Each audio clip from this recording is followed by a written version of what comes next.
चलो बच्चों, तो आज हम लोग गुजराती में नया चैप्टर देखे ना। आज हमें पोयम नंबर 15 देखनी है। पोयम का नाम है आ रस्ताओ, जिनके कवि कवि हैं नटवरलाल कुबेरदास पंड्या और इनका पेन नेम उष्णस, इन्हें कवि उष्णस कहा जाता है। और इस काव्य का साहित्य प्रकार अगर कहो तो साहित्य प्रकार है सोनेट। सोनेट किसे कहते हैं? सोनेट जनरली 14 लाइंस की लिखी हुई कविता होती है, जिसमें कोई भी एक टॉपिक के ऊपर अलग अलग एग्जाम्पल्स के थ्रू डिस्क्रिप्शन होता है। 14 लाइंस की एक कविता, उसे हम सोनेट कहते हैं। और यहाँ पर आ रास्ता हो, वो वही एक सोनेट दिया हुआ है। इस काव्य के बारे में कहें, अगर इसका सेंट्रल आइडिया कहें या मेन थीम कहें इस काव्य की क्या है, तो इस काव्य में ना भ्रमण प्रीति के ऊपर डिस्क्रिप्शन है। भ्रमण प्रीति, भ्रमण प्रीति किसे कहते हैं? भ्रमण मतलब कहते हैं घूमना, और प्रीति मतलब कहलाता है शौक, चाहत, इच्छा। तो मतलब यहाँ पर टॉपिक है घूमने की इच्छा, घूमने का शौक। कवि को जो है वो अलग अलग रास्तों पर घूमने का शौक है, उन्हें बाहर की दुनिया देखनी है, दुनिया के हर रास्ते घूमने हैं। हम कहीं पर भी जाते हैं, हमारे आसपास के इलाके में हो तो इतने सारे रास्ते हर जगह पर है। कोई भी एक रास्ते पर जाओ तो वहां से कोई ना कोई एक नया रास्ता जरूर शुरू होता है। कवि को इच्छा है दुनिया के हर एक रास्ते देखने की। आप खाली इमेजिन करो कि अगर दुनिया का हर एक रास्ता देखें तो जैसे पूरी जिंदगी कम पड़ जाती है, लेकिन कवि को इच्छा है कि उन्हें हर रास्ते देखने हैं। और अब पॉइंट ऐसे आता है कि हमें कभी कोई चीज की इच्छा होती है, कोई चाहत होती है कि नहीं यार ये चीज मुझे बहुत पसंद है, और उसके बिना जैसे रहा ही नहीं जाता। तो पता है हम कितनी बार उन चीजों को, जो चीजें हमें पसंद है, उन चीजों को कितनी बार हम टोन में ही कहो कि भला बुरा कहते हैं।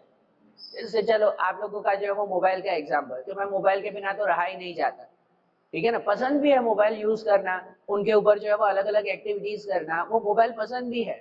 लेकिन पता है वो हमारा टाइम कंज्यूम करता है, हमारा टाइम कंज्यूम करता है। तो कितनी बार मोबाइल अच्छा है ना, फिर भी उसे कहते हैं कि यार देखो ना कितनी बेकार चीज है कि हमारा इतना टाइम कंज्यूम कर रहा है, फिर भी छोड़ते हैं? नहीं छोड़ते ना, बराबर ना, वो वहां पर ध्यान तो जाता ही जाता है। भाई इतना पसंद है फिर भी उसे भला बुरा कहते हैं कि यार देखो कितनी बेकार चीज है। यहाँ पर कवि रस्तों के लिए भी वही कह रहे हैं, उन्हें रस्तों पर घूमना बहुत पसंद है, फिर भी पहले वो उन रस्तों को बेकार कह रहे हैं, उन रस्तों को चोर कह रहे हैं कि देखो ना यार ये रस्ते जो है वो चोर की तरह न जाने कहाँ कहाँ से मेरे घर में चले आते हैं और मुझे पकड़कर बाहर ले जाते हैं। कभी उन रास्तों को कह रहे हैं कि देखो ना यार ये घर में चले आते हैं चोर की तरह और मुझे पकड़कर बाहर ले जाते हैं। भाई उनके कहने का मतलब कि उन्हें घर में बैठने की इच्छा ही नहीं हो रही, बार बार जो है वो बाहर जाने की इनकी इच्छा है। और ये इच्छा वो आखिरी में इनकी इतनी बढ़ जाती है कि वो कह रहे हैं कि भाई अब तो मुझे रास्तों पर घूमने की इतनी इच्छा है, दुनिया के हर रास्ते देखने हैं, कि अगर मेरी डेथ भी हो जाए ना, तो डेथ के बाद भी वो वापस इस पृथ्वी पर आना चाहते हैं कि जो जो रास्ते उन्होंने नहीं देखे हैं वो रास्ते मरने के बाद भी वो फिर से देखना चाहते हैं। ऐसा वो अपना शौक डिस्क्राइब करते हैं। तो ये आ रास्ता हो जो ये टॉपिक है, उस टॉपिक के ऊपर क्या दिया हुआ है अब हम पोयम रीड करके समझे। ध्यान देना, पोयम में जैसे वो कह रहे हैं, कहते हैं कि मने आ रस्ताओ जरिए ठरवा न दे घर में, કે મને આ રસ્તાઓ જરીએ ઠરવા ન દે ઘરમાં, ઘૂસી આવે છે ક્યાંથી ઘર વગરના ચોર। कहते हैं कि मने आ रास्ता जरिए ठरवा न दे, ठरवा मतलब भाई बैठने, भाई ये देखो ना मुझे घर में बैठने ही नहीं देते ये रास्ते। घुसी आवे छे क्यांथी घर वगरना चोर, वो उन रास्तों को चोर कह रहे हैं, कहते हैं उनका तो घर है नहीं, न जाने कहां से यहाँ आ जाते हैं, क्योंकि कोई भी रास्ता तो आखिरकार कनेक्ट हमेशा हमारे घर में होता है। तो उन्हें वो कह रहे हैं कि भाई ये रास्ते जो है वो चोर की तरह है, देखो ना कहां कहां से मेरे घर में चले आते हैं। अने पकड़ी लिए हयू, मारा कर पकड़ीने जाए घसड़ी। पकड़ी लिए हयू मतलब कि भाई मेरा दिल पकड़ लेते हैं, मेरा मन जीत लेते हैं। अने मारा कर पकड़ीने, कर मतलब हाथ कहते हैं, और भाई मेरे हाथ पकड़ कर लिए जाए घसड़ी, और भाई घसड़ी मतलब भाई मुझे खींच कर जैसे बाहर ले जाते हैं। इनका कहने का मतलब ये है कि उन्हें रास्तों पर घूमने का इतना शौक है कि जैसे उन्हें घर में बैठने की इच्छा ही नहीं होती, कि भाई वो घर में भी बैठते हैं ना तो भी उन्हें बाहर का ही ख्याल आता है कि नहीं यार इस जगह नहीं देखनी है, ये जगह पर नया घूमना है हमें। उन्हें यही इच्छाएं रहती है हमेशा। कहते हैं ना न पूरू सुवा दे स्वप्न में ही आवे नजर में। कहते हैं न पूरू सुवा दे, इन्हें नींद भी नहीं आती, अब तो शौक इतना बढ़ चुका है कि इन्हें नींद भी नहीं आ रही है। स्वप्न में ही आवे नजर में, स्वप्न में ही मतलब सपने में भी अब उन्हें वही रास्ते दिखाई दे रहे हैं। कहते हैं कि वीटाया छे केवा पृथ्वी फरता ले भरडा, नवा अक्षांशो ऊपर नव रेखांश गूंथणी। कहते हैं वीटाया छे केवा पृथ्वी ऊपर, वीटाया मतलब लपेटे हुए, भाई पूरी पृथ्वी के ऊपर ये रास्ते देखो किस तरह से लपेटे हुए। लई भरडा, भरडा मतलब कैसे कोई चीज को ऐसे हार्डली जो है वो अगर पकड़ के रखा हो, तो वो इमेजिन कर रहे कि देखो ना यार, पूरी पृथ्वी के ऊपर रास्ते इतने सारे जगह पर फैले हुए हैं कि जैसे पूरी पृथ्वी को इन रास्तों ने पकड़ के रखा है। सही बात है, पृथ्वी के कोई भी कोने में जाओ, समुद्र को छोड़कर अगर जमीन पे कोई भी जगह पर जाओ, तो हर जमीन पे कोई ना कोई नया रास्ता मिल जाता है, मिल जाता है ना। तो ये कवि कहते हैं, वो इमेजिन कर रहे हैं कि देखो ना यार, ये रास्ते कैसे हैं कि पूरी पृथ्वी को उन्होंने पकड़ के रखा है। और जो ये इमेजिनेशन और बढ़ाते हैं, कहते हैं ना कि नवा अक्षांशों ऊपर नव रेखांश गूंथणी, वो उन रास्तों को एक्सप्लेन कर रहे हैं। नवा अक्षांशों ऊपर नव रेखांश, अक्षांश और रेखांश कैसे कहते हैं, ये अगर आप लोगों को ध्यान हो, आप साइंस में पढ़ते थे कि भाई हमारे अर्थ के ऊपर की इमेजिनरी लाइंस, जिन्हें हम लोग कहते हैं लैटिट्यूड्स एंड लॉन्गिट्यूड्स, याद है, लैटिट्यूड्स एंड लॉन्गिट्यूड्स, उन्हें कहते हैं अक्षांश और रेखांश। कोई भी रास्ते का अगर एग्जैक्ट पॉइंट जानना हो, जैसे आप लोग मैप में भी चेक करते हो, गूगल मैप में चेक करते हो कि भाई कोई भी रास्ता कहाँ जा रहा है या कोई भी प्लेस की एग्जैक्ट पॉइंट कहाँ है, तो पता है ना, वो सैटेलाइट के थ्रू लैटिट्यूड एंड लॉन्गिट्यूड का एग्जैक्ट पॉइंट बताता है कि हाँ भाई यहाँ पर ये प्लेस है। तो वो इमेजिन कर रहे हैं कि देखो ना यार, पूरे दुनिया में किस तरह से जो है वो ये रास्ते फैले हुए हैं कि नवा अक्षांश ऊपर नव रेखांश गूंथणी, कि हर नए लैटिट्यूड के ऊपर हर नया जो है वो लॉन्गिट्यूड आ रहा है। मतलब हर जगह पर नई नई प्लेस है, हर जगह पर नए नए रास्ते हैं जो खत्म ही नहीं हो रहे हैं। बरोबर, वो लैटिट्यूड एंड लॉन्गिट्यूड के थ्रू वो एक्सप्लेन कर रहे हैं, अक्षांश और रेखांश के थ्रू वो डिस्क्राइब कर रहे हैं। यहाँ कहते हैं कि अरे आ कहीं वाका गल जलधि नीरे जई पड़या, कहते हैं अरे आ कहीं वाका गल जलधि नीरे जई पड़या। अब देखो, अब ये एग्जाम्पल के थ्रू डिस्क्राइब कर रहे हैं कि भाई रास्ते कितने सारे हैं, रास्तों के नंबर जो है वो इनफाइनाइट हैं, वो एक एग्जाम्पल के थ्रू डिस्क्राइब कर रहे हैं। कहते हैं कि अरे आ कहीं वाका गल, गल किसे कहते हैं, गल मतलब कहते हैं कि भाई मछलियों को पकड़ने का वो क्या कह सकते हैं, हुक कहते हैं, जो मछलियों को पकड़ने का हुक, पता है ना, जो मछलियां पकड़ने जाते हैं उनका एक हुक होता है ना, ऐसे क्वेश्चन मार्क की तरह, उल्टे क्वेश्चन मार्क की तरह जो ये हुक आता है।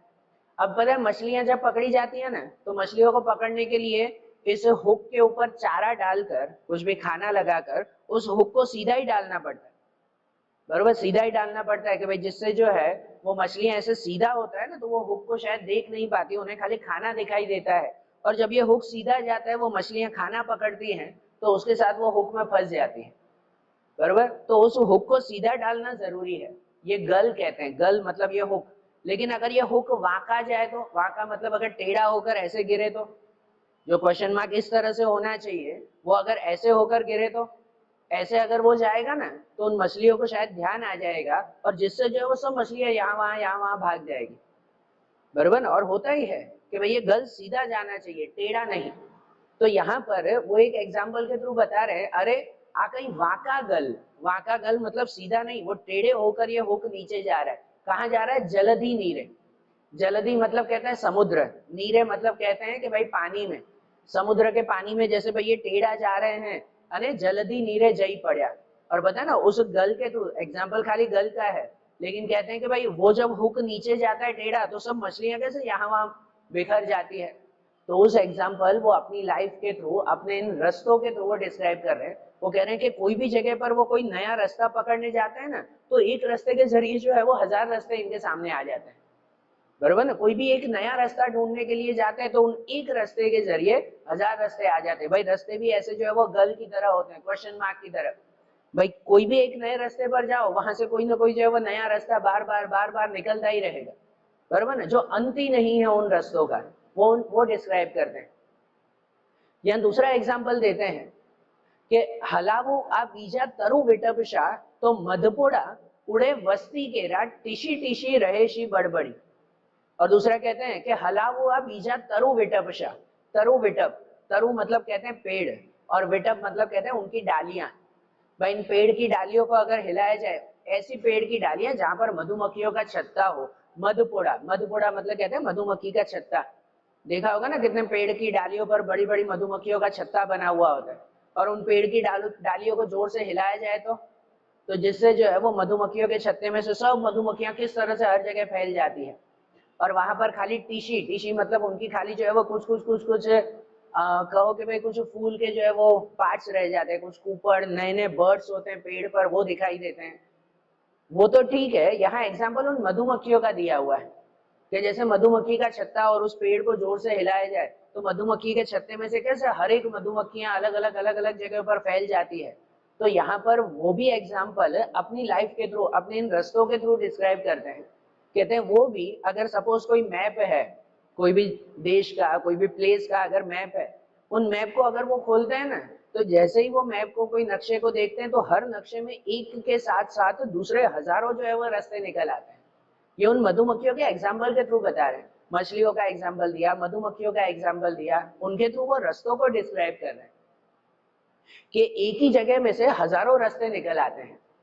और कहते हैं ना कि मने आप पृथ्वी नी प्रीत पर अड़े एवीज मड़ी। कहते हैं कि भाई मने आप पृथ्वी नी प्रीत, मतलब भाई इस दुनिया में मुझे प्रीत, ये चाहत, ये शौक भी देखो ना, मुझे ऐसा ही मिला है कि रहे ना दीवालों भीतर गृहिणी से घर करी। कहते ये मेरा शौक ऐसा है कि अब मुझे दीवालों भीतर मतलब एक कमरे में एक गृहिणी की तरह, गृहिणी मतलब हाउसवाइफ की तरह मुझे अब एक घर में रहने ही नहीं देती।